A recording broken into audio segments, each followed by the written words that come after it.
Buenas tardes, bienvenidos al videoblog de Iniciativa Ciudadana para la Promoción de la Cultura del Diálogo. Esto es en su sección Economía. En la semana pasada, la OCDE hizo algunas sugerencias al gobierno mexicano respecto al sistema de pensiones. Recomendaciones que para muchos son necesarias e imperiosas porque México enfrenta una debilidad estructural en cuanto al sistema de pensiones.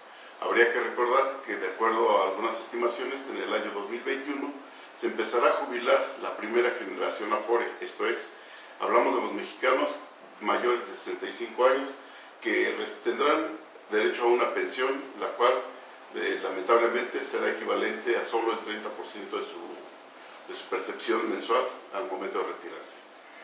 También habría que mencionar que solo el 33% de la población económicamente activa cotiza en la Seguridad Social obligatoria, es decir, solo 7 de cada 10 mexicanos aportan a su fondo de retiro de manera obligatoria y el resto, o sea, los otros 3, no tienen posibilidades ni tampoco recursos para poder aportar, por lo cual una jubilación para ellos podrá y deberá ser insuficiente.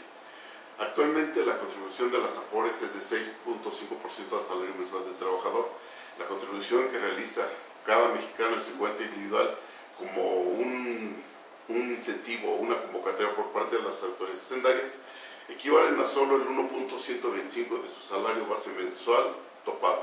Esto es, contrastando la cifra que los mexicanos aportan de manera voluntaria, es un diferencial significativo toda vez que el promedio de aporte individual en la OCDE es de 8%.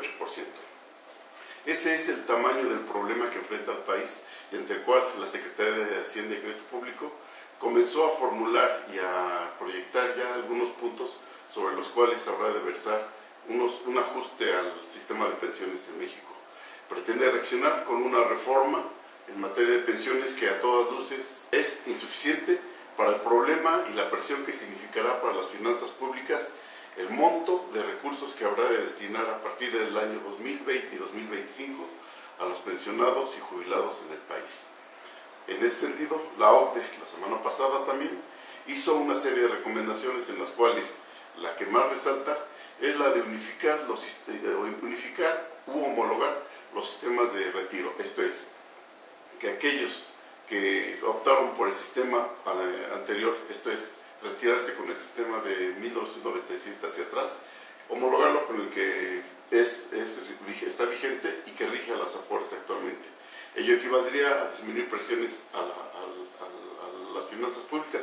Sin embargo, lo que es real es que quienes optaron por el sistema previo a 1977 habrán de haber reducido de 100% a 30% su percepción como pensión mensual al momento de jubilarse. El problema no es menor, sobre todo porque la OCDE está proponiendo una serie de lineamientos que todo indica la Secretaría de Hacienda y Crédito Público habrá de seguir de manera puntual con el único objeto de prevenir una presión mayor a las finanzas públicas en los años por venir, aspecto que a todas luces económicamente es viable, técnicamente aceptable, pero políticamente incorrecto.